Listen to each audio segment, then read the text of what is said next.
देखिए, हमने last class बात करी थी कि एक पॉइंट चार्ज कितना इलेक्ट्रिक पोटेंशियल क्रिएट करता है ना। सपोज ये एक पॉइंट चार्ज है क्यू और ये अपने से आर डिस्टेंस पे कितना इलेक्ट्रिक पोटेंशियल क्रिएट करेगा इस पी पॉइंट पे। ये जो पोटेंशियल क्रिएट करता है पी पॉइंट पे वो क्रिएट होता है के क्यू अपॉन आर, जिसको आप बोल सकते हैं के को आप क्या लिखते हैं 1/4 pi epsilon naught q upon r, है ना। तो इतना इलेक्ट्रिक पोटेंशियल बनता था किसी पॉइंट पी पे at a distance r due to a point charge q, ये बनता था। आज हम देखने जाएंगे कि जो इलेक्ट्रोस्टैटिक पोटेंशियल होता है किसी एक पर्टिकुलर पॉइंट पे due to system of point charge, वो कैसे कैलकुलेट करेंगे हम, है ना। या एक सिस्टम ऑफ पॉइंट चार्ज अगर हमारे पास है तो वो किसी एक पर्टिकुलर पॉइंट पे कितना इलेक्ट्रिक पोटेंशियल क्रिएट करेंगे वो देखेंगे हम। तो सपोज मैंने एक आर्बिट्ररी इलेक्ट्रोस्टैटिक फील्ड ले लिया यहाँ पे, और इसमें एक चार्ज है Q1, एक चार्ज है Q2, एक चार्ज है Q3, ऐसे करके बहुत सारे चार्ज इसमें है। सपोज ये QN चार्ज है ना। तो ये आर्बिट्ररी इलेक्ट्रोस्टैटिक फील्ड है मेरे पास, जिसमें हमारे पास n पॉजिटिव चार्जेस रखे हैं, Q1, Q2, Q3, Q4 ऐसे करके n पॉजिटिव चार्ज रखे हैं। और ये सारे चार्ज रेस्ट में, इसलिए जो इलेक्ट्रिक फील्ड क्रिएट कर रहे हैं वो कौन सा इलेक्ट्रिक फील्ड होगा, इलेक्ट्रोस्टैटिक फील्ड होगा। तो ये मेरे पास एक आर्बिट्ररी इलेक्ट्रोस्टैटिक फील्ड मैंने ले लिया। अब मैं देखना चाहता हूं कि ये जो n पॉइंट पॉजिटिव चार्जेस हमारे पास हैं ये किसी एक पर्टिकुलर पॉइंट पे कितना इलेक्ट्रिक पोटेंशियल क्रिएट करेंगे। तो हमें पता है कि एक पॉइंट चार्ज किसी पॉइंट पे कितना इलेक्ट्रिक पोटेंशियल क्रिएट करता है 1/4 pi epsilon naught q upon r potential create करता है।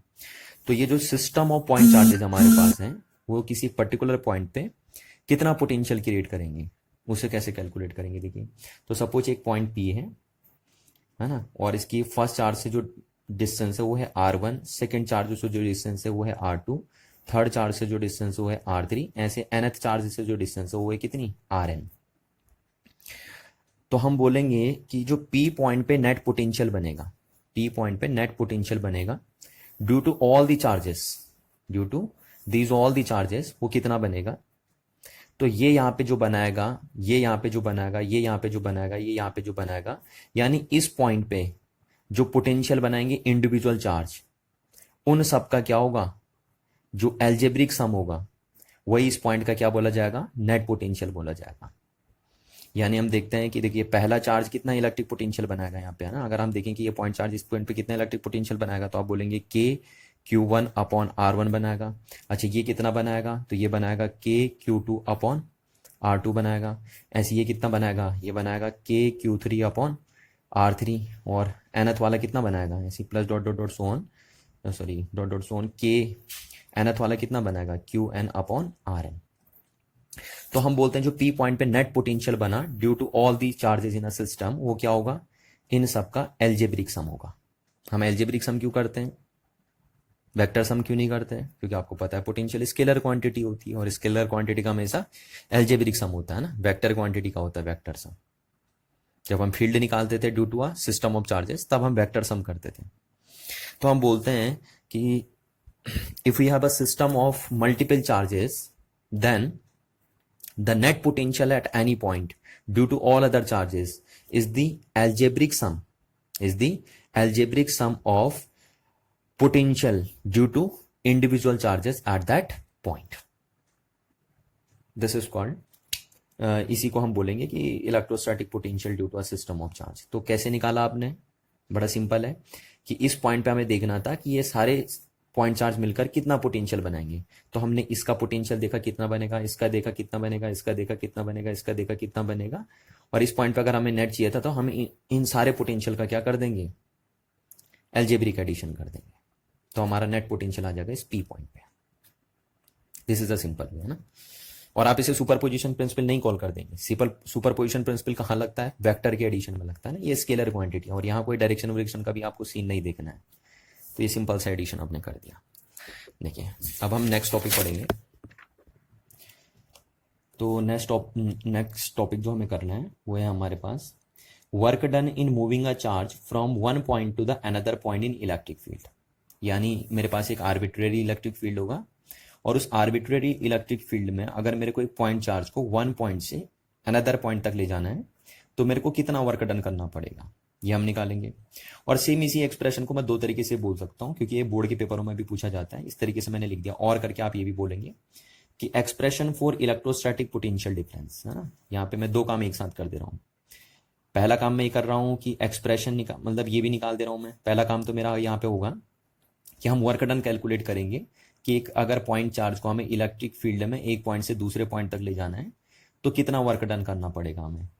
और दूसरा काम हम ये करेंगे, दोनों काम एक जैसे ही होंगे बिल्कुल, थोड़ा सा डिफरेंस आएगा बस दोनों में, तो दोनों डेरिवेशन एक साथ हम करेंगे। तो इसी को हम बोल सकते हैं कि हम एक्सप्रेशन निकाल लें इलेक्ट्रोस्टैटिक पोटेंशियल डिफरेंस का। तो देखिए हम क्या करते हैं, पहले हम इस वाले हेडिंग के हिसाब से बात करते हैं ना। तो देखिए हमारे पास सपोज एक पॉइंट चार्ज है क्यू, जो हमारा ओरिजिन पे रखा है ओ। कहाँ पे रखा है? ओरिजिन पे रखा है ओ। अब हमें देखना है, आपको पता है ये पॉइंट चार्ज जो आपका है इसको हम सोर्स चार्ज भी बोलेंगे। क्या बोलेंगे? सोर्स चार्ज, क्योंकि ये अपना इलेक्ट्रिक फील्ड क्रिएट करेगा, है ना।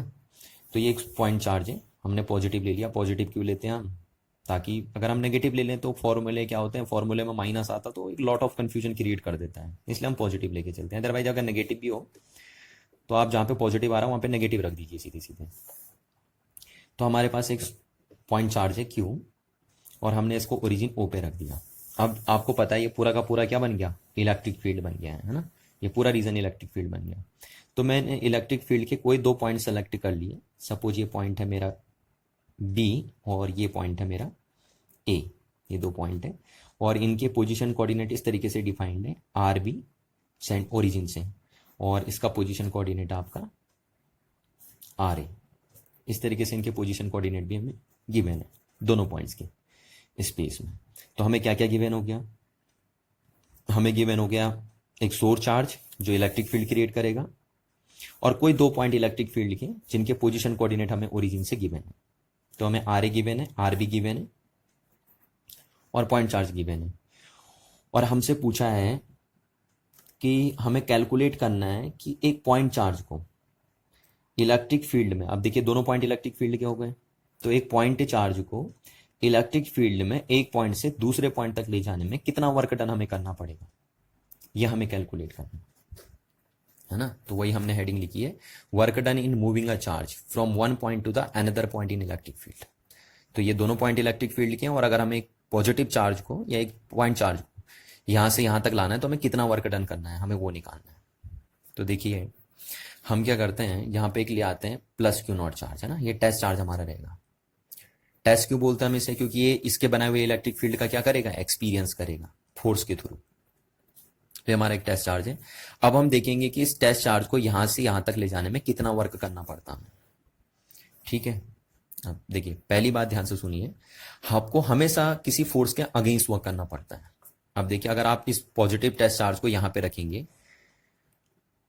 तो ये पॉइंट चार्ज इस पे एक रिपल्सिव फोर्स लगाएगा और इसे बाहर फेंक देगा, यानी इधर को फोर्स लगाएगा, है ना।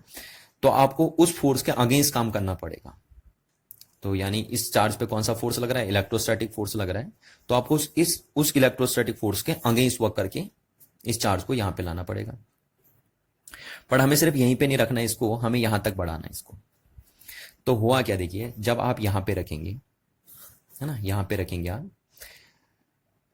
तो सपोज इस चार्ज ने यहां पे लगाया इस पे 100 न्यूटन फोर्स। तो जब आप यहां लगाएंगे तो 200 लगा दिया, यहां लाएंगे तो 300 लगा देगा, यहां लाएंगे तो 400 लगा देगा, यहां लाएंगे तो 500 लगा देगा, यहां लाएंगे तो 600 लगा देगा। तो हर बार फोर्स जैसे जैसे आप नजदीक आते जाते हैं वैसे वैसे आपको पता है इस पे क्या होगा, रिपल्सिव फोर्स का अमाउंट इसके कारण क्या होते रहेगा? इंक्रीज होते रहेगा, है ना।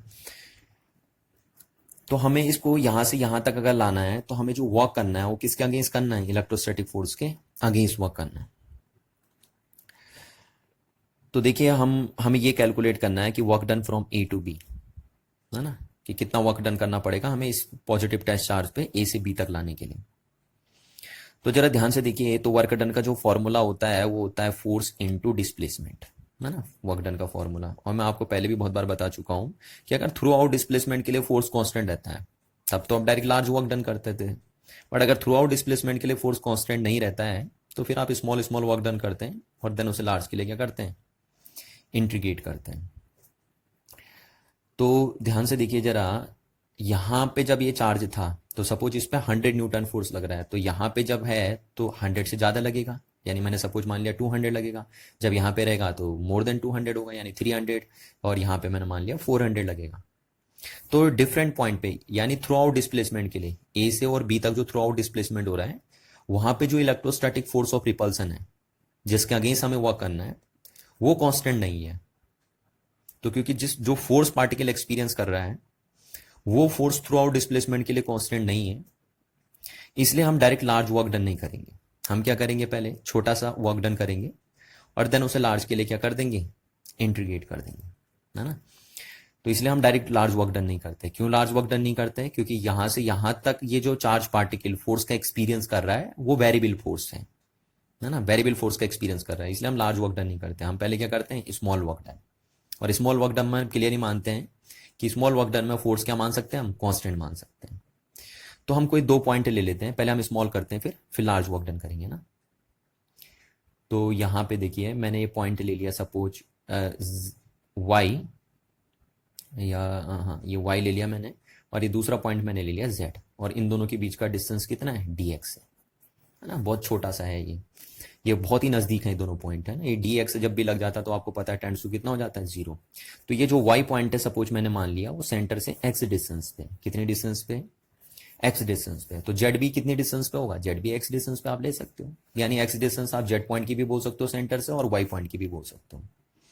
तो हम पहले ये कैलकुलेट करेंगे कि y से z तक लाने के लिए हमें इलेक्ट्रोस्टैटिक फोर्स का अगेंस्ट कितना वर्क करना है, ठीक है। और फिर देन हम निकालेंगे a से b तक के लिए वर्क डन, उसे इंटीग्रेट करके, उस स्मॉल वर्क डन को इंटीग्रेट करके निकाल देंगे। अच्छा, अब आपको यहां पे जब वर्क डन करना है तो किसके अगेंस्ट वर्क करना है, आपको इलेक्ट्रोस्टैटिक फोर्स के अगेंस्ट वर्क करना है।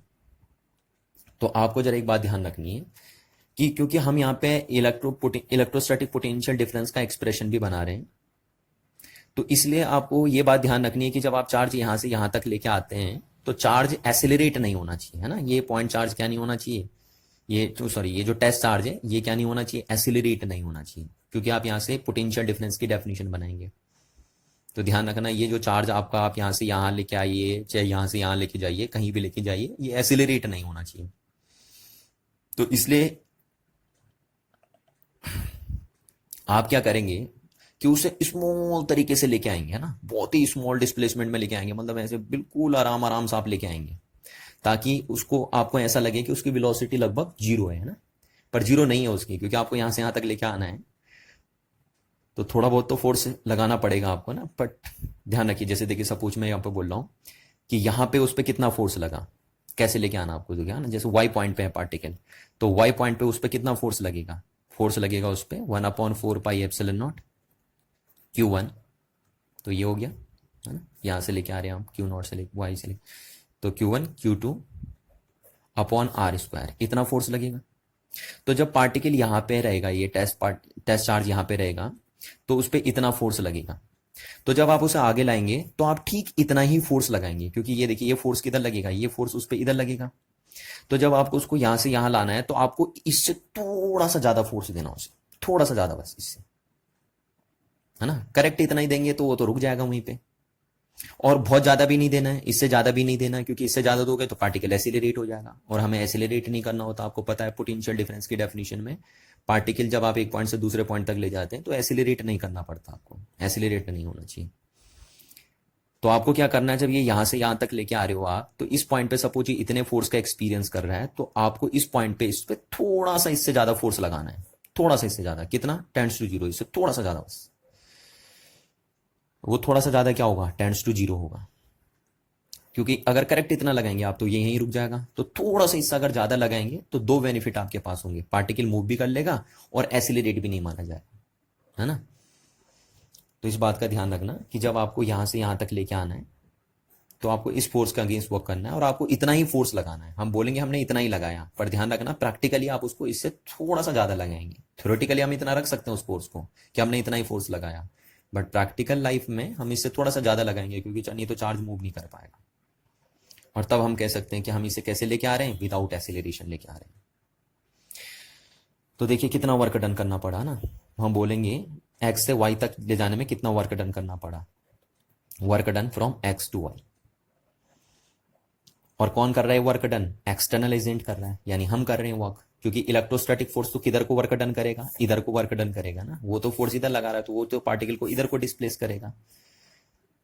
तो अगर हमें इधर को डिस्प्लेस करना है तो हमें एक्सटर्नल फोर्स लगाना पड़ेगा बाहर से, और वो एक्सटर्नल फोर्स इस इलेक्ट्रोस्टैटिक फोर्स का क्या लगेगा? अगेंस्ट लगेगा। तो हमें जो यहां से यहां तक का वर्क डन करना है उसको हमने लिख दिया dw(xy), यानी small work done from x to y। और ये स्मॉल वर्क डन क्या होगा? फोर्स। अब देखिए इतने तक के डिस्प्लेसमेंट के लिए हम फोर्स को कांस्टेंट मान सकते हैं, इनटू डिस्प्लेसमेंट। और कितना डिस्प्लेसमेंट आपने किया? dx डिस्प्लेसमेंट किया। तो ये वर्क डन होगा y पॉइंट से z पॉइंट तक लाने में इस टेस्ट चार्ज को। ठीक है, अब इसे हम खोलते हैं तो देखिए क्या होगा, force into displacement into cos theta, where theta इन दोनों के बीच का एंगल होता है, आपको पता है। तो कौन सा फोर्स है? External force. अच्छा, अब अगर ये एक्सटर्नल फोर्स है तो आपको कितना फोर्स लगाना पड़ा, देखिए, है ना। तो आपको y पॉइंट पे पार्टिकल कितने फोर्स का एक्सपीरियंस कर रहा है? इतने फोर्स का एक्सपीरियंस कर रहा है, तो आपको इतना ही फोर्स लगाना पड़ेगा उस पॉइंट पे। मैं कह रहा हूं इससे प्रैक्टिकल लाइफ में इससे थोड़ा सा ज्यादा लगाना कह रहा हूं मैं आपसे, है ना। बट थ्योरेटिकल हम इतना रख सकते हैं उसको, क्योंकि अगर आप करेक्ट इतना ही लगा देंगे प्रैक्टिकली तो वो मूव भी नहीं कर पाएगा चार्ज पार्टिकल। तो इससे थोड़ा सा आप ज्यादा देंगे ताकि वो मूव भी कर जाए और एक्सीलरेट भी ना हो। तो जो हम एक्सटर्नल लगाएंगे हम इतना ही लगाएंगे, कितना लगाएंगे? 1/4πε0 Q upon x square into हमने लिख दिया dx। अब देखिए थीटा क्या है? थीटा इन दोनों के बीच का एंगल है ना। तो देखिए हमारा क्या है, हम एक्सटर्नल फोर्स इधर लगा रहे हैं तो डिस्प्लेसमेंट भी हमारा इधर हो रहा है। तो यहां पे गलती नहीं करनी है आपको, क्या आप डिस्प्लेसमेंट की डायरेक्शन ये ले लिए और आपने बोला कि हम फोर्स भी इधर लगा रहे हैं, डिस्प्लेसमेंट भी इधर ही होता है, तो थीटा हमारा क्या हो गया? 0 हो गया। जरा आप ध्यान से देखिए, तो हम ओरिजिन इसको मान चुके हैं, है ना। तो इधर को आर इंक्रीज हो रहा है, यानी इधर को डिस्टेंसेस इंक्रीज हो रही हैं। तो जब आप इधर जा रहे हैं तो डिस्टेंसेस क्या हो रही हैं? डिक्रीज हो रही हैं। तो फोर्स इधर है और रियल में जो डिस्प्लेसमेंट वेक्टर है वो इधर होता है हमारा, ना। ये हमने उसकी डायरेक्शन पहले ही डिसाइड कर दी है, तो उसकी डायरेक्शन ये है, इस डायरेक्शन में है डिस्प्लेसमेंट वेक्टर। तो डिस्प्लेसमेंट भले हो इधर रहा है पर उसकी डायरेक्शन हम इधर डिसाइड कर चुके हैं, तो हमारा डिस्प्लेसमेंट वेक्टर ये रहा और एक्सटर्नल फोर्स हमारा ये रहा। तो इसलिए हम जो थीटा रखेंगे वो कितना रखेंगे? यहाँ पे थीटा हम रख देंगे 180 डिग्री। ठीक है, क्योंकि हमारा डिस्प्लेसमेंट वेक्टर क्या है? आर की डिक्रीजिंग डायरेक्शन में। तो आर की डिक्रीजिंग डायरेक्शन में जब भी फोर्स डिस्प्लेसमेंट की डिक्रीजिंग डायरेक्शन में लगाया जाता है तो थीटा कितना होता है? थीटा 180 डिग्री होता है, ये भी आपको पता होना चाहिए। ठीक है ना, इस चीज को ध्यान रखना। अब यहाँ पे मैं आपको बता दूं, मैं कल लास्ट क्लास की वीडियो में भी मैंने बात बताई थी। कुछ टीचर क्या करते हैं, वो कहते हैं कि जो वर्क डन होगा फ्रॉम एक्स टू वाई वो क्या होगा, देखिए, क्योंकि ये इलेक्ट्रोस्टैटिक जो हम एक्सटर्नल फोर्स लगा रहे हैं ये कितना लगा रहे हैं? इसी इलेक्ट्रोस्टैटिक फोर्स के बराबर लगा रहे हैं हम, तो वो इसको इलेक्ट्रोस्टैटिक फोर्स लिख देते हैं। ठीक है, और into displacement into cos theta. अब वो क्या बताते हैं? वो बताते हैं कि इलेक्ट्रोस्टैटिक फोर्स आपका इस डायरेक्शन में और डिस्प्लेसमेंट इस डायरेक्शन में हो रहा है, इसलिए थीटा कितना हो गया? 180 डिग्री हो गया। उनका लॉजिक ही होता है, पर तरीके अलग अलग हैं। मैं इस तरीकों को इग्नोर मान के चलता हूं क्योंकि मेरे को लगता है कि इसमें कंसेप्ट यूज नहीं होते हैं। ये तरीका गंदा है तरीका है। फिर हमारा ये थीटा लिखने का फायदा क्या होता है ना, जब हमें ऐसी काम करना होता तो। क्योंकि हम तो ये बात कर रहे हैं ना, हम तो अपने एक्सटर्नल फोर्स की बात कर रहे हैं। हम इसकी डायरेक्शन क्यों देखें? हम अपनी डायरेक्शन देखते हैं। हमने एक्सटर्नल फोर्स इधर लगाया, हम उसकी डायरेक्शन देखेंगे, क्योंकि हमारा वर्क कौन कर रहा है यहाँ पे? एक्सटर्नल एजेंसी कर रही है। तो हमने इधर वर्क किया, हमने इधर फोर्स लगाया, हमारा डिस्प्लेसमेंट भले इधर हुआ पर उसकी डायरेक्शन पहले से इधर से डिसाइड थी। तो एक तरीके से, क्योंकि डिस्प्लेसमेंट फोर्स जो है वो डिस्प्लेसमेंट की डिक्रीजिंग डायरेक्शन में, इसलिए हमारा थीटा यहाँ कितना हुआ है? 180 डिग्री हुआ है ना। लॉजिक ये है पूरा, ये लॉजिक हम नहीं मान के चलेंगे। तो ये थीटा 180 डिग्री हो गया। थीटा 180 डिग्री हुआ तो कॉस 180 डिग्री कितना हो जाएगा? यहाँ पे -1 हो जाएगा आपका। ठीक है, cos 180 डिग्री की वैल्यू हमने यहाँ पे रख दी -1। तो हमारा x से y तक करने का वॉक कितना हुआ? 1/4πε0 Q अपॉन एक्स स्क्वायर और इंटू dx, और ये हमने माइनस आगे से लिख दिया। ठीक है, तो इतना वर्क डन करना पड़ेगा हमें यहाँ से यहाँ तक करने के लिए। अच्छा, अब हमें करना है, हमें तो टोटल वर्क डन करना था फ्रॉम ए टू बी तक। तो हम टोटल वर्क डन करने के लिए, तो देयरफॉर टोटल वर्क डन, और ये कौन कर रहा है? एक्सटर्नल एजेंट कर रहा है। और किसके अगेंस्ट कर रहा है? इलेक्ट्रोस्टैटिक फोर्स के अगेंस्ट कर रहा है। और इस तरीके से कर रहा है कि पार्टिकल क्या नहीं हो रहा, एसिलरेट भी नहीं हो रहा है ना। तो टोटल वर्क डन हम इसे कर देंगे, इसको इंटीग्रेट कर देंगे हम, ठीक है। तो यहाँ कहाँ से करेंगे, ए से लेकर कहाँ तक ला रहे हैं हम, पी तक ला रहे हैं। तो -1/4πε0 क्यू नॉट, क्यू का तो इंटीग्रेशन होगा नहीं क्योंकि ये सारी चीज़ तो कांस्टेंट है, कांस्टेंट इंटीग्रेट होते नहीं है, डिफरेंशिएट होते नहीं है, तो इसे हमने बाहर लिख दिया।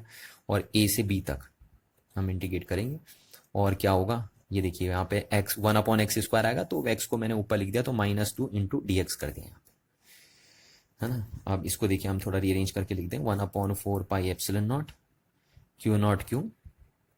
अब देखिए क्योंकि यहाँ डिस्टेंस है तो ये तो ए बी तो पॉइंट के नाम है ना, डिस्टेंस के तो कोऑर्डिनेट क्या है, डिस्टेंस के coordinate r a r b हैं, तो इनको हम आर ए आर बी से रिप्लेस करेंगे। आप ए बी नहीं लिखेंगे, ए बी तो पॉइंट के नाम है ना, उनके पोजीशन कोऑर्डिनेट तो इस तरीके से डिफाइंड है, उनके डिस्टेंसेस इस फॉर्म में डिफाइंड है, आर ए आर बी। तो x की पावर -2 × dx।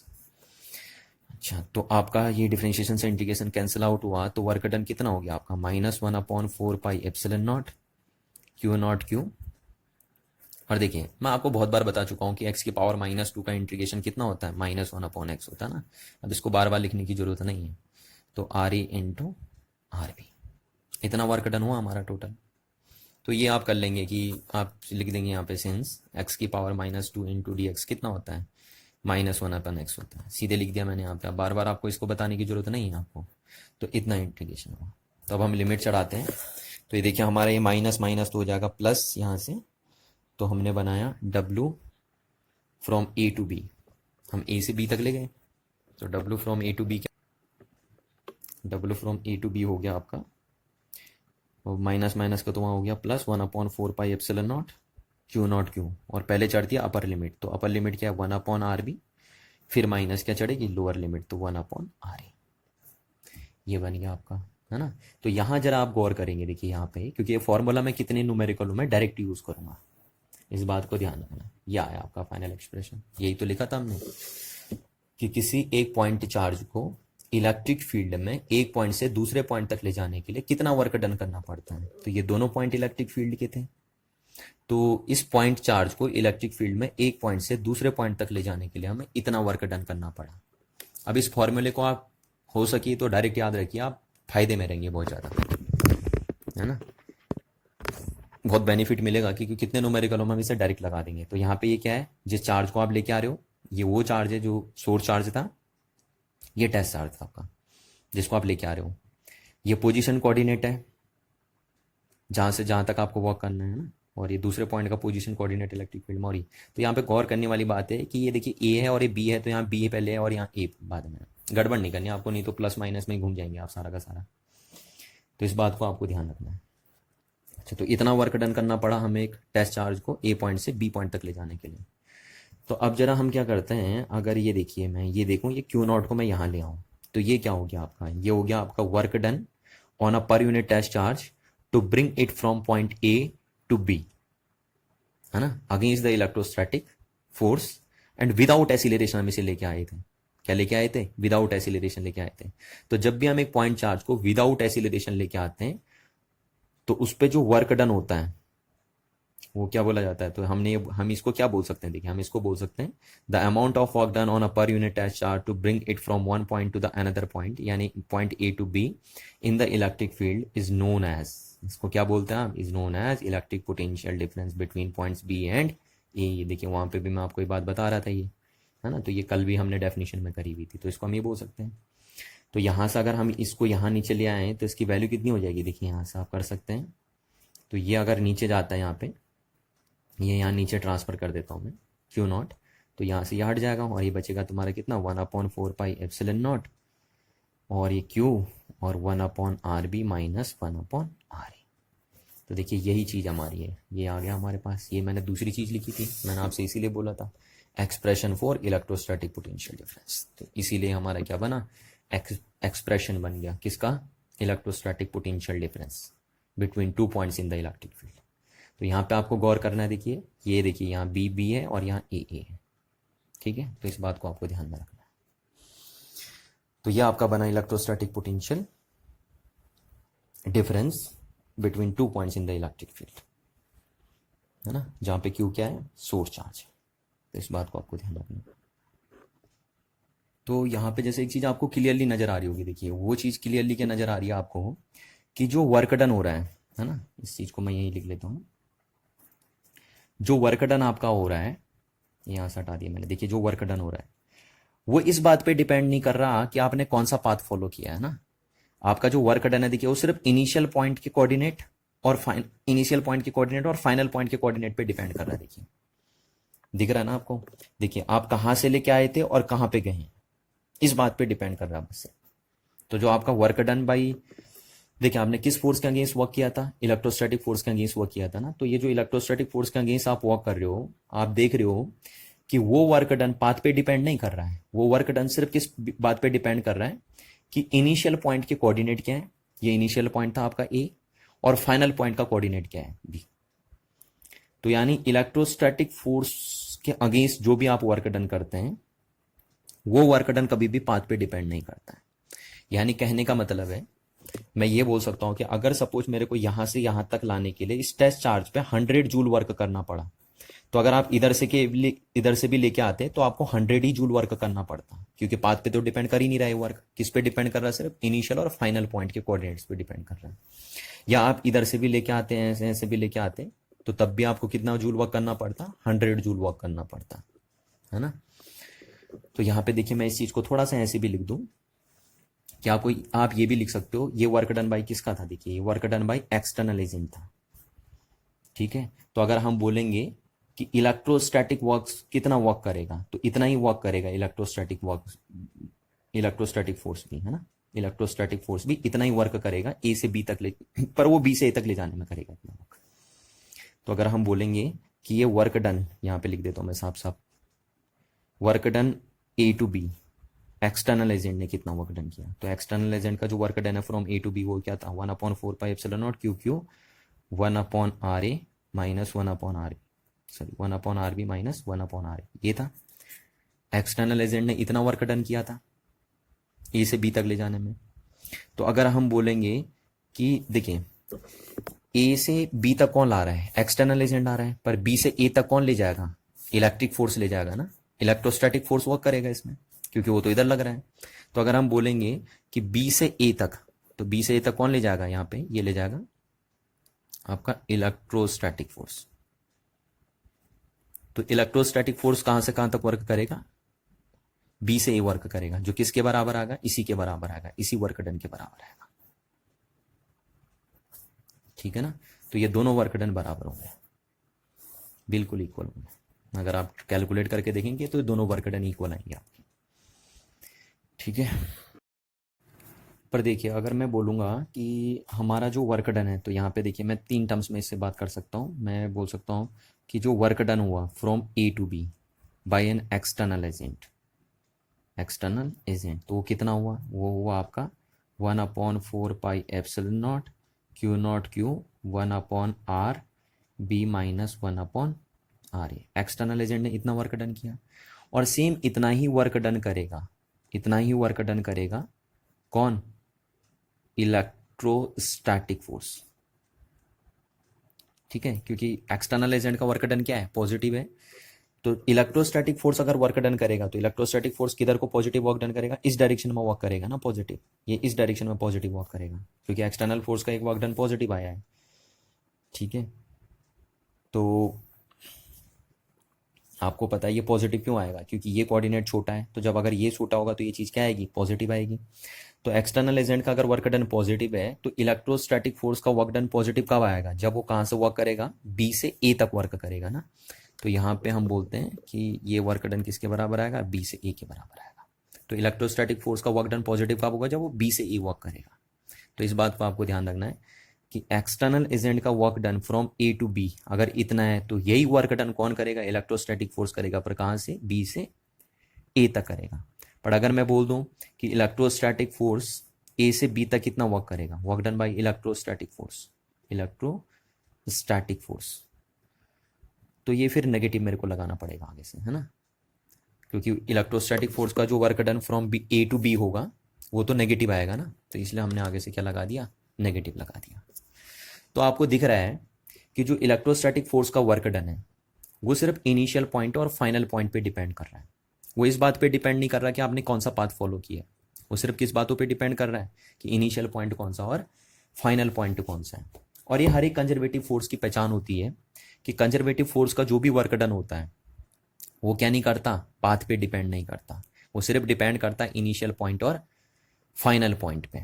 या आप ये बोल सकते हैं कि कंजर्वेटिव फोर्स का जो वर्क डन होता है पूरे क्लोज पाथ के लिए वो जीरो होता है ना। तो क्योंकि इलेक्ट्रोस्टैटिक फोर्स भी क्या था, कंजर्वेटिव फोर्स था, और कंजर्वेटिव फोर्स होता है, इसीलिए इसका वर्क डन क्या करता है, सिर्फ इनिशियल पॉइंट और फाइनल पॉइंट पे डिपेंड नहीं करता, इनिशियल और फाइनल पॉइंट पे डिपेंड करता है, सॉरी, है ना।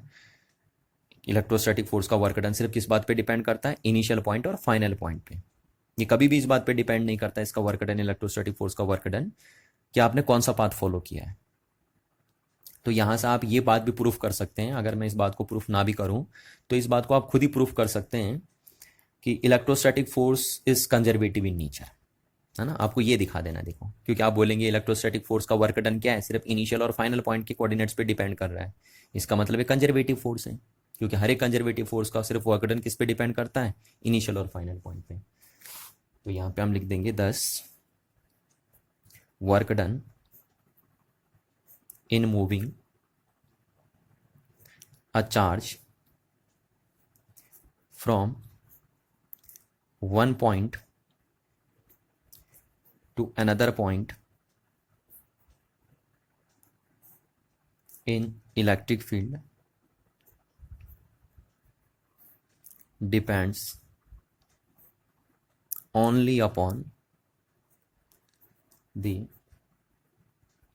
position of points की सिर्फ पोजीशन पे डिपेंड कर रहा है ना, and is independent of the, किस पे इंडिपेंडेंट है, of the nature of path between two points, कि आपने दो पॉइंट्स के बीच में कौन सा पाथ फॉलो करा उस पर डिपेंड नहीं करेगा इलेक्ट्रोस्टैटिक फोर्स का वर्क डन, सिर्फ डिपेंड करेगा तो इनिशियल पॉइंट कौन है और फाइनल पॉइंट कौन है, उसी बात पे डिपेंड करेगा। और यही हर एक फंडामेंटल फोर्स की पहचान होती है कि जो भी फोर्स कंजर्वेटिव होता है उसकी एक बेसिक कैरेक्टरिस्टिक होती है कि उसका वर्क डन किस पे डिपेंड नहीं करता, पाथ पे डिपेंड नहीं करता। तो यहां से हम बोल सकते हैं कि दिस इज फंडामेंटल कैरेक्टरिस्टिक्स, जैसा आपने 11th क्लास के ग्रेविटेशन में भी देखा था ना, वहां पे भी ग्रेविटेशनल फोर्स का जो वर्क डन था वो पाथ पे डिपेंड नहीं करता था, इनिशियल और फाइनल पॉइंट पे डिपेंड करता था, इसीलिए आप बोलते थे कि ग्रेविटेशनल फोर्स कंजर्वेटिव नेचर का है। सिमिलरली यहाँ पे भी वही आया कि this is a fundamental characteristics of a conservative force. तो यहां से अगर आपसे कोई पूछे कि भैया so that electrostatic force is conservative in nature, तो आप दिखा सकते हो उसे कि भैया इलेक्ट्रोस्टैटिक फोर्स जो वर्क डन करता है उसका वर्क डन सिर्फ इनिशियल और फाइनल पॉइंट पे डिपेंड करता है, इसीलिए वो कंजर्वेटिव नेचर का है ना। तो अगर पूरे क्लोज पाथ के लिए आप इसका वर्क डन देखेंगे तो जीरो हो जाएगा। देखिए जैसे मैं आपको सिंपली बता दूं, इसी में आप प्रूफ कर सकते हैं इस बात को। हमने देखा अभी कि इलेक्ट्रोस्टैटिक फोर्स ने कितना वर्क डन किया, बी से ए तक, बी से ए तक ये वर्क डन है इलेक्ट्रोस्टैटिक फोर्स का, ये वाला वर्क डन है बी से ए तक। तो अगर ए से बी तक हम बोलें कि कितना होगा, तो ठीक इतना ही नेगेटिव में आएगा, इलेक्ट्रोस्टैटिक फोर्स का वर्क डन ठीक इतना ही क्या आएगा, नेगेटिव में आएगा। तो अगर हम टोटल पाथ के लिए देखें, पूरे क्लोज पाथ के लिए देखें, तो टोटल वर्क डन क्या हो जाएगा इलेक्ट्रोस्टैटिक फोर्स का पूरे क्लोज पाथ के लिए, जीरो हो जाएगा। और जिस फोर्स का भी वर्क डन पूरे क्लोज पाथ के लिए क्या हो जाता है, जीरो हो जाता है, वो फोर्स किस नेचर का हो जाएगा, कंजर्वेटिव नेचर का हो जाएगा। यानी उस फोर्स को ना तो आप क्रिएट कर सकते हैं ना आप डिस्ट्रॉय कर सकते हैं, उसका कंट्रोल आपके हाथ में नहीं रहेगा, है ना। तो आप इस फॉर्मूले को ध्यान में रखेंगे। अब इस फॉर्मूले से रिलेटेड क्या करेंगे, हम न्यूमेरिकल करने जाएंगे ना। तो ध्यान रखना ए से बी तक और यहाँ बी टू ए है आपका, है ना, इस बात को आपको ध्यान रखना। अब इससे रिलेटेड देखिए मैं आपको न्यूमेरिकल लगवाता हूँ। ये रहा हमारे पास न्यूमेरिकल, एनसीईआरटी का न्यूमेरिकल है। तो हमारा एनसीईआरटी का न्यूमेरिकल दिया है और न्यूमेरिकल में क्या पूछा गया आपसे, देखिए क्या लिखा है, a charge 8 microcoulomb is located at the origin, है ना। तो हमारे पास एक कोऑर्डिनेट सिस्टम है, क्योंकि यहाँ पे मेरे को दिख रहे हैं कोऑर्डिनेट्स है ना, कोऑर्डिनेट्स हैं, तो मैं कोऑर्डिनेट सिस्टम ले लेता हूँ। ये हमारे पास एक कोऑर्डिनेट सिस्टम है और इसमें हमने, क्योंकि हमारे जेड कोऑर्डिनेट और वाई कोऑर्डिनेट दिखा रखे हैं तो इसलिए मैं इधर वाई ले लेता हूँ और इधर जेड भी दिखा रखा तो जेड इधर ले लेता हूँ, क्योंकि बाहर को बनेगा तो उसको मैं एक्स ले लेता हूँ, क्योंकि एक्स कोऑर्डिनेट कहीं पे भी नहीं दिखाया गया हमारा ना, ये एक्स कोऑर्डिनेट कहीं भी नहीं है, तो इसलिए मैंने एक्स कोऑर्डिनेट बाहर वाले में दिखा दिया, क्योंकि इसमें रिप्रेजेंट करना हमारे टब बैठेगा, तो इसलिए मैंने वाई जेड ले लिया। अब वो कह रहा है a charge 8 microcoulomb is located 8 microcoulomb is located at origin, sorry micro नहीं मिली कूलम है ना, a charge 8 milli coulomb is located, micro का तो म्यू होगा ना, 8 milli coulomb is located at origin, तो यहाँ पे रख दिया आपने क्यू चार्ज, ठीक, और कितना इसकी वैल्यू 8 मिली, तो मिली हो गया 10⁻³ कूलम, तो इतना चार्ज सेंटर पे रख दिया है। अब क्या पूछ रहा है, calculate the work done in taking a small charge Q, तो जो आपका क्यू है ना, और ये क्यू नॉट कितना दिया है, मैं इसको क्यू नॉट मान लेता हूँ, क्योंकि इस पे आपको वर्क डन करना है कि इसको एक पॉइंट से दूसरे पॉइंट तक ले जाने में कितना वर्क डन करना पड़ेगा, तो ये हमारा एक तरीके से टेस्ट चार्ज हो गया, तो इसको मैं लिख लेता हूँ 2 - 2 मल्टीप्लाई 10⁻⁹ कूलम, तो ये हमारा दिया है, जबकि हमारा सोर्स चार्ज कितना है 8 multiply 10⁻³ coulomb. From a point A, और ए पॉइंट के कोऑर्डिनेट क्या दिए 0 0 3 सेंटीमीटर, तो यानी सिर्फ जेड में है, तो यहाँ पे मैं मान लेता हूँ ना कि ये पॉइंट हमारा ए है और इसके कोऑर्डिनेट है 0 0 3 सेंटीमीटर, ये है पॉइंट हमारा ए, और कहाँ से ले जाना है टू अ पॉइंट बी, और बी के कोऑर्डिनेट क्या है 0 4 0, तो बी का कोऑर्डिनेट ये हो गया, ये लगा दिया, तो सिर्फ वाई में चल रहा है, इसलिए हमने वाई इधर दिखाया था ना, हम वाई इधर नहीं दिखाए, क्यों नहीं दिखाए, क्योंकि इधर हमारे पास रिप्रेजेंट करना टफ होता है, तो हमें पहले से ही हमने कोऑर्डिनेट देख लेते हैं, इसलिए हम एक्स वाई इधर ले लिए, वाई और जेड इधर ले लिए। तो बी पॉइंट के कोऑर्डिनेट आपके क्या है, ये हमारा पॉइंट बी है और इसके कोऑर्डिनेट है 0 4 0, ये है। वाया पॉइंट, तो किस पॉइंट के थ्रू आप उसे ला रहे हैं, सी पॉइंट के थ्रू, और सी पॉइंट के कोऑर्डिनेट है वाई और जेड, यानी इस प्लेन में लाई कर रहा है, वाई जेड प्लेन में, तो आप ऐसे आ रहे हैं, तो 6 हम मान लेते हैं 6 सेंटीमीटर, तो 4 है, तो यहाँ 6 कहीं यहाँ पे होगा, है ना, इधर को यहाँ पे 6 सेंटीमीटर, और यहाँ 9, तो इधर कहीं लेके हम चलते हैं, यहाँ पे लेके चल देता हूँ, तो ये पॉइंट हमारा सी है, और इस पॉइंट के कोऑर्डिनेट क्या है 0 6 9, तो कह रहा है एक ये वाला जो आपका ये चार्ज है क्यू नॉट चार्ज, ये यहाँ पे रखा था आपका, यहाँ पे रखा है, और इसको आप यहाँ से यहाँ ले जा रहे हो पहले, और फिर यहाँ से यहाँ तक ला रहे हो, तो आपको कितना वर्क डन करना पड़ेगा, ये कैलकुलेट करना है ना, वही लिखा है a charge 8 micro milli coulomb is located at the origin, तो ये ओरिजिन पे रखा है 8 milli coulomb charge. Calculate the work done in taking a small charge, तो ये हमारे पास स्मॉल चार्ज है, इसको हम टेस्ट चार्ज मान लेते हैं, और उस पर कितना वर्क डन करना पड़ेगा अगर हम उसको ए पॉइंट से बी पॉइंट तक ले जाते हैं वाया पॉइंट सी, तो सी पॉइंट के थ्रू हमें इस टेस्ट चार्ज को यहाँ से ए पॉइंट से बी पॉइंट तक ले जाना है वाया सी के थ्रू, तो हमें कितना वर्क डन करना पड़ेगा, तो देखिए हमारा हम इसको मान लेते हैं टेस्ट चार्ज, और ये इसका बनाया हुआ क्या है इलेक्ट्रिक फील्ड, ठीक।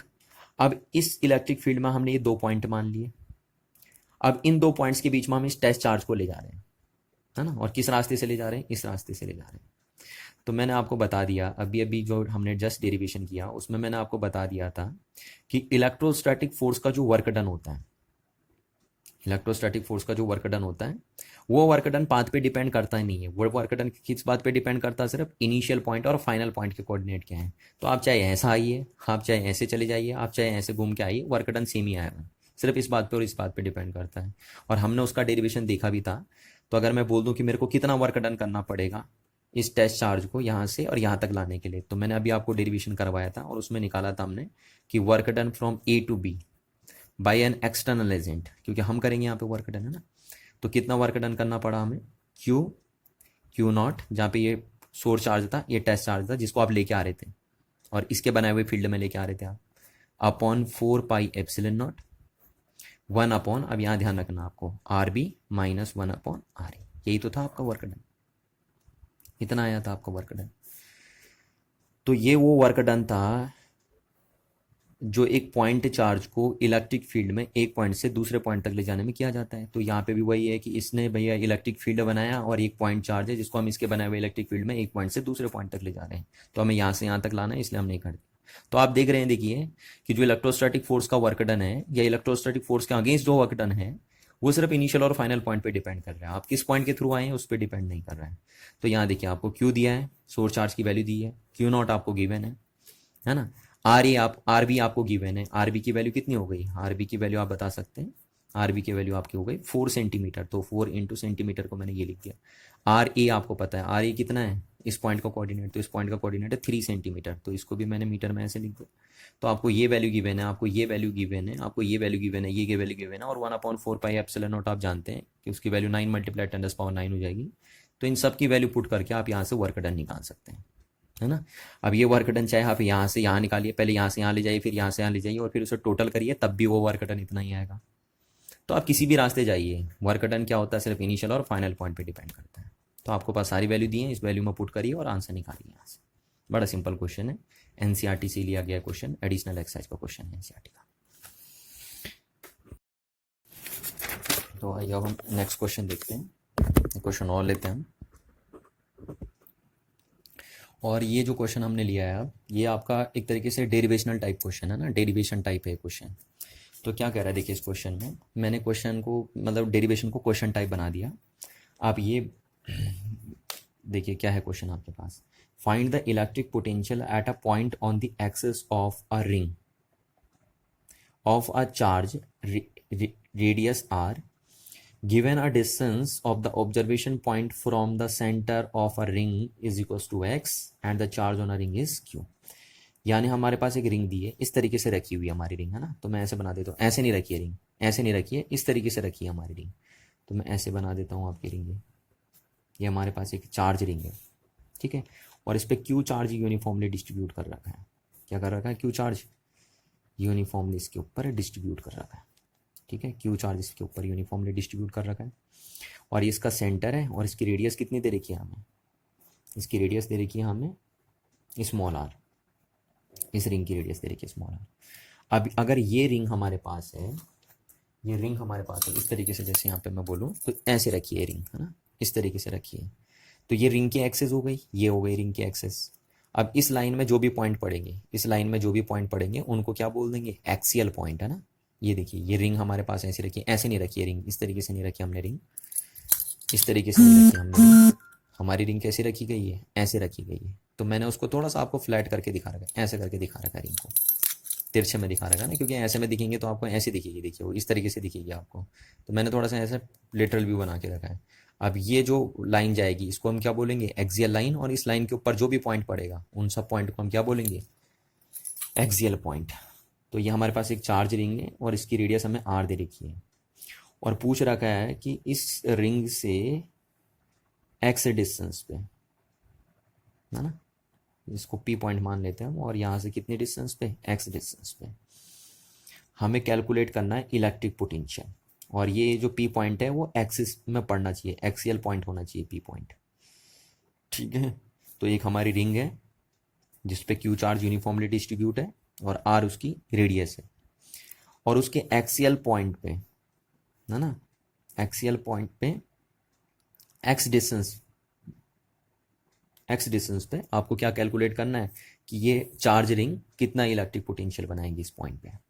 तो वही हमारे पास था, फाइंड इलेक्ट्रिक पोटेंशियल, हमें इलेक्ट्रिक पोटेंशियल निकालना है एट अ पॉइंट, ये पॉइंट है ऑन द एक्सिस, ये एक्सिस है इसकी रिंग की एक्सिस है, तो एक्सिस के ऊपर निकालना है किसी पॉइंट पे of a ring of the charge ring आपके पास, और रेडियस इस रिंग की कितनी है, r. Given the distance of the observation point, और जो ऑब्जर्वेशन पॉइंट की डिस्टेंस दी है रिंग से, वो रिंग के सेंटर से वो एक्स दी है, और रिंग पे चार्ज कितना दिया है, क्यों। तो हमें बताना है ये जो चार्ज रिंग है वो अपने एक्सियल पॉइंट पे एक्स डिस्टेंस पे कितना इलेक्ट्रिक पोटेंशियल बनाएगी। तो देखिए तरीका क्या होता है, हमने आपको बार बार बताया है कि अगर ये पूरी रिंग यहाँ पे कितना इलेक्ट्रिक पोटेंशियल बनाएगी हमें वो निकालना है, तो हम नहीं निकालते, क्योंकि हमें पता है एक पॉइंट चार्ज, है ना, एक पॉइंट चार्ज क्यू अपने से आर डिस्टेंस पे किसी पॉइंट पी पे कितना पोटेंशियल क्रिएट करता है, ये हमने कैलकुलेट किया हुआ है। तो कितना क्रिएट करता है, ये क्रिएट करता है आपका के, जिसको आप 1/4πε0 लिखते हैं, के क्यू अपॉन आर। इतना इलेक्ट्रिक पोटेंशियल क्रिएट करता है कोई भी एक पॉइंट चार्ज किसी पॉइंट पे, किसी पॉइंट पी पे। तो अगर हमें निकालना है कि ये पूरी रिंग इस पी पॉइंट पे कितना पोटेंशियल बनाएगी, तो हम पहले पूरी रिंग का नहीं निकालते हैं, इस रिंग का एक छोटा सा एलिमेंट ले लेते हैं ये, है ना, और इस पे हम मान लेते हैं डी क्यू चार्ज है। कितना चार्ज है इस पे, डी क्यू चार्ज है, इसका छोटा सा एलिमेंट ले लिया पूरी रिंग का। अब देखते हैं पहले ये छोटा सा एलिमेंट इस पॉइंट पे कितना इलेक्ट्रिक फील्ड सॉरी कितना इलेक्ट्रिक पोटेंशियल बनाएगा, पहले हम वो देख लेंगे और फिर पूरी रिंग के लिए उसे क्या कर देंगे, हम इंटीग्रेट कर देंगे। तो जरा मैं इस डिस्टेंस को ज्वाइन कर दूँ तो ये डिस्टेंस कितनी हो जाएगी, पाइथागोरस लगा के आप लगा सकते हैं। तो ये हो जाएगी आपकी हाइपोटेनस हो गया, तो ये हो जाएगी आपकी r square plus x square, है ना। तो अब हम देखते हैं पहले कि ये वाला पॉइंट चार्ज यहाँ पे कितना पोटेंशियल बनाएगा। तो हम बोलते हैं electric potential at point P due to elemental charge d q. ये एलिमेंटल चार्ज जो रिंग का है वो इस पी पॉइंट पे कितना इलेक्ट्रिक पोटेंशियल बनाएगा, इस वो हो जाएगा आपका के क्यू। तो क्यू कितना है इस पे, डी क्यू है, अपॉन आर। तो आर कितना है यहाँ पे, under root are square plus x square है। इतना पोटेंशियल बनाएगा ये एलिमेंटल चार्ज, क्योंकि हम इसको पॉइंट चार्ज मान देंगे और ये पॉइंट चार्ज अपने से इस डिस्टेंस पे कितना पोटेंशियल बनाएगा, इतना पोटेंशियल बनाएगा ना, इस फॉर्मूले के अकॉर्डिंग। तो पूरी रिंग कितना बनाएगी इस पॉइंट पे वो हम निकाल लेंगे। तो देयरफॉर इसको इंटीग्रेट कर देंगे हम अब, है ना, क्योंकि ये स्मॉल पोटेंशियल है, इस पी पॉइंट पे स्मॉल पोटेंशियल बोला जाएगा इसको। तो हम बोल देंगे देयरफॉर टोटल पोटेंशियल, पोटेंशियल मतलब electric potential at point P due to whole charge ring. पूरी चार्ज रिंग कितना बनाएगी तो उसको देख लेते हैं, तो इसको इंटीग्रेट कर देंगे हम। तो के बाहर आ जाएगा, इंटीग्रेट होगा नहीं, है ना। और देखिए ये चीज़ और ये चीज़ भी फिक्स है, अगर आप देखेंगे तो रिंग की रेडियस फिक्स है और ऑब्जर्वेशन पॉइंट की डिस्टेंस फिक्स है। तो कांस्टेंट डिफरेंशिएट इंटीग्रेट नहीं होते, ये दोनों चीज़ें फिक्स हैं इसलिए कांस्टेंट है, तो इनको हम बाहर लिख दिए। और इंटीग्रेट सिर्फ कौन होगा, डी क्यू। डिफरेंशिएशन से इंटीग्रेशन कटा तो ये पी पॉइंट पे जो पोटेंशियल बनेगा वो कितना बनेगा, के और upon under root are square plus x square. और ये डी क्यू, तो d q d q d q अगर आप इंटीग्रेट करेंगे तो पूरी रिंग पे कितना चार्ज फैला हुआ है, क्यू चार्ज फैला हुआ है ना। तो काफ़ी आसान हो गया ये आपके पास, ये देखिए इतना। तो इतना पोटेंशियल बनाता है कोई भी एक चार्ज रिंग अपने एक्सियल पॉइंट पे, है ना, जो उसकी सेंटर से कितने डिस्टेंस पे रखा हो, एक्स डिस्टेंस पे वो पॉइंट। तो इतना इलेक्ट्रिक पोटेंशियल बना। अच्छा, अगर हम बोलें कि यही चार्ज रिंग अपने सेंटर पे कितना पोटेंशियल क्रिएट करेगी, तो सेंटर पे एक्स की वैल्यू क्या हो जाएगी, 0। तो फॉर सेंटर हम बोलेंगे फॉर सेंटर, अगर हमें सेंटर पे देखना है कि ये चार्ज रिंग अपने सेंटर पे कितना पोटेंशियल बनाएगी, तो फॉर सेंटर, सेंटर के लिए हम एक्स क्या कर देंगे, 0 पुट कर देंगे। For center X equal to 0। तो therefore potential at center of the ring कितना बन जाएगा, के Q upon under root are square, और एक्स तो क्या हो गया, 0 हो गया, इस स्क्वायर से रूट भी कट गया। तो कितना पोटेंशियल बना सेंटर पे, सेंटर पे बन गया के क्यू अपॉन आर, इतना पोटेंशियल बन गया। देखिए जो किसके कारण था, due to a point charge के कारण था ना, उतना ही पोटेंशियल बना। तो किसी भी रिंग के सेंटर पे, कोई भी चार्ज रिंग अपने सेंटर पे कितना पोटेंशियल बनाएगी, इतना पोटेंशियल बनाएगी, आपको ध्यान रखना है। जबकि कोई भी चार्ज रिंग अपने एक्सियल पॉइंट पे, जो उसके सेंटर से एक्स डिस्टेंस पे रखा हो, उस पॉइंट पे कितना इलेक्ट्रिक पोटेंशियल क्रिएट करेगी, इतना इलेक्ट्रिक पोटेंशियल क्रिएट करेगी। तो इन बातों को ध्यान में रखते हुए हम एक न्यूमेरिकल लगाएंगे, देखिए इससे रिलेटेड। तो आइए हम न्यूमेरिकल में चलते हैं, ये रहा हमारा न्यूमेरिकल, है ना। तो देखिए क्या पूछा गया इस न्यूमेरिकल में, न्यूमेरिकल में दिया आपको 2 identical thin rings each of radius R, है ना, दोनों रिंग की रेडियस आर है, आर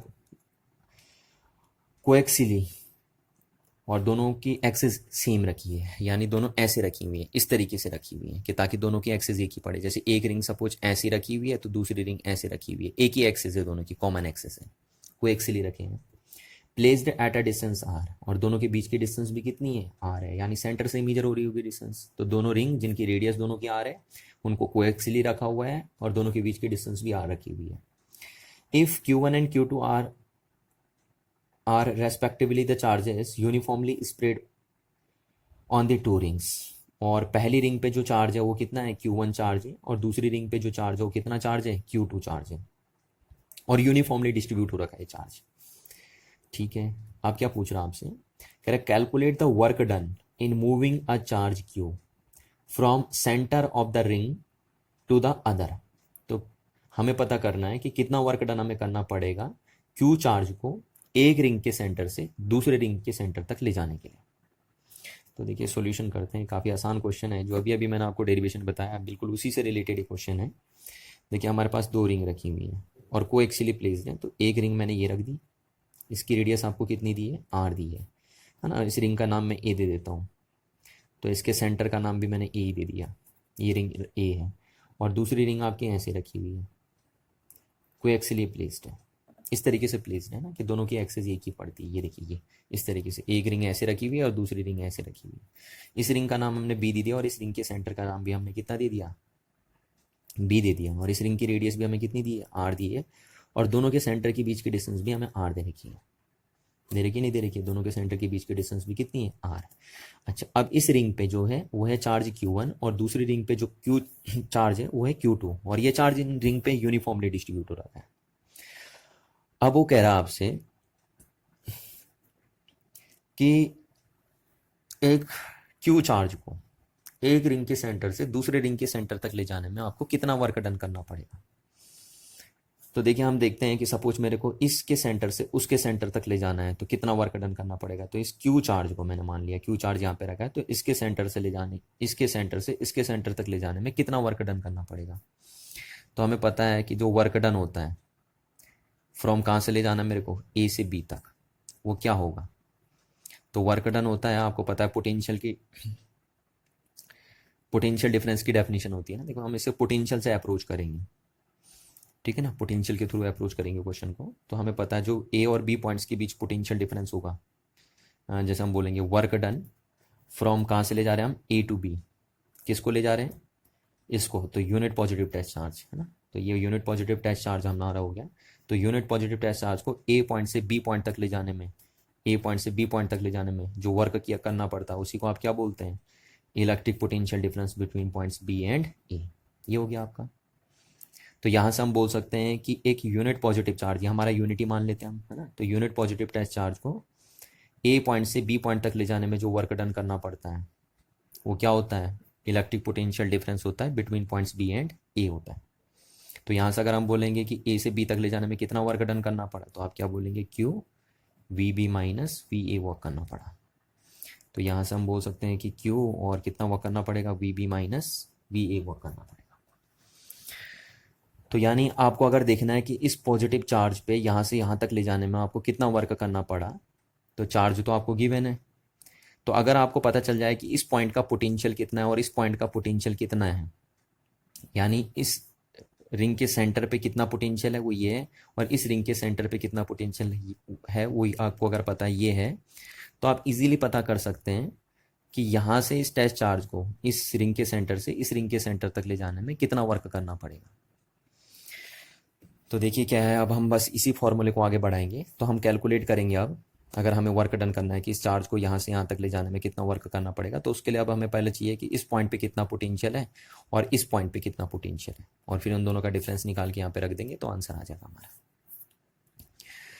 तो देखिए इस रिंग के सेंटर पे जो पोटेंशियल है वो आप सीधे नहीं बोल देंगे, है ना। आपको पता है इस रिंग के सेंटर पे एक तो ये वाली चार्ज रिंग पोटेंशियल क्रिएट करेगी, और दूसरी ये चार्ज रिंग भी तो सामने रखी हुई है, तो ये चार्ज रिंग भी इस पॉइंट पे पोटेंशियल क्रिएट करेगी। सिमिलरली अगर हम बोलेंगे तो इस पॉइंट पे जो पोटेंशियल होगा एक तो ड्यू टू दिस रिंग होगा, और दूसरा ये जो चार्ज रिंग है ये भी तो यहाँ पे पोटेंशियल बनाएगी। तो ये दो बातें आपको ध्यान रखनी है ना। अच्छा जरा हम इस डिस्टेंस को देख लेते हैं, ये डिस्टेंस कितनी है, ये डिस्टेंस कितनी होगी। देखिए अगर ये आर है, ये आर है, तो ये कितनी हो जाएगी, under root are square plus R square, जिसको आप क्या बोल सकते हैं, अंडर रूट 2r बोल सकते हैं शॉर्टकट में, है ना। तो ये डिस्टेंस भी आपकी कितनी हो जाएगी, ये डिस्टेंस भी सिमिलरली आपकी कितनी हो जाएगी, अंडर रूट 2r हो जाएगी। ठीक है, तो अब हम पहले निकालते हैं कि ए पॉइंट के सेंटर पे कितना पोटेंशियल होगा, यहाँ पे कितना पोटेंशियल होगा, ए पे कितना पोटेंशियल होगा। तो ए पे जो पोटेंशियल होगा वो क्या होगा, potential at A due to first ring, ये जो रिंग है यानी A ring, plus potential at A due to B ring. ये बी रिंग जो है, बी चार्ज रिंग जो है वो इस पॉइंट पे कितना पोटेंशियल बनाएगी, है ना। क्योंकि दो रिंग है तो दोनों चार्ज हैं तो दोनों इस पॉइंट पे पोटेंशियल क्रिएट करेंगी।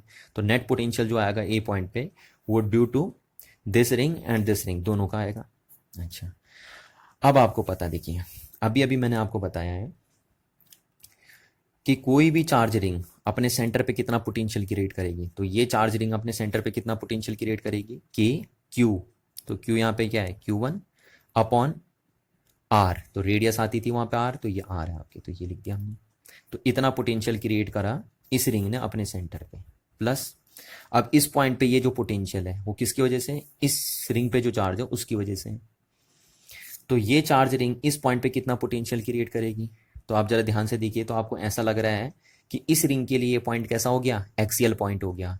और इस एक्सियल पॉइंट की इस रिंग के सेंटर से डिस्टेंस कितनी है, आर। और कोई भी चार्ज रिंग अपने एक्सियल पॉइंट पे, है ना, कितना इलेक्ट्रिक फील्ड क्रिएट करती है, सॉरी कितना इलेक्ट्रिक पोटेंशियल क्रिएट करती है, वो हमें पता है ना, कि कोई भी चार्ज रिंग जो है वो अपने एक्सियल पॉइंट पे कितना इलेक्ट्रिक पोटेंशियल क्रिएट करती है, वो हमने अभी अभी कैलकुलेट किया था। तो कितना करती है, के क्यू, तो क्यू यहाँ पे क्या है, Q2 अपॉन आपका होता था अंडर रूट आर स्क्वायर। तो आर स्क्वायर वहाँ पे रेडियस होती थी, तो यहाँ पे रेडियस क्या है, आर स्क्वायर, प्लस सीधे सीधे ये होती थी जी, मैं ये बता दूँ आपको, है ना, सीधे ये भी नहीं लिखता हूँ मैं, आपको पता है। देखिए ये यहाँ पे कर देता हूँ मैं, कि ये अगर चार्ज रिंग है Q1, इस पे चार्ज है और इसकी रेडियस कितनी दी है हमें, R दी है, तो ये अपने से x डिस्टेंस पे, अपने से x डिस्टेंस पे किसी पॉइंट P पे कितना पोटेंशियल क्रिएट करती थी, तो हमने ये डिस्टेंस निकाली थी, ये हमारी कितनी आई थी, R square plus x square, ये आई थी। तो ये जो चार्ज रिंग है वो अपने से x डिस्टेंस पे किसी एक्सियल पॉइंट P पे कितना इलेक्ट्रिक पोटेंशियल क्रिएट करती है, तो जो P पॉइंट पे जो पोटेंशियल आएगा वो आता था आपका K Q1 अपॉन ये वाली डिस्टेंस आती थी under root are square plus x square, है ना। तो यहाँ पे भी सिमिलरली हम बोल रहे हैं कि जो ए पॉइंट पे पोटेंशियल बनना है इस रिंग की वजह से, तो इस रिंग को क्या लग रहा है ये पॉइंट, कि ये इसका एक्सियल पॉइंट हो गया जो आर डिस्टेंस पे रखा है इस रिंग के सेंटर से।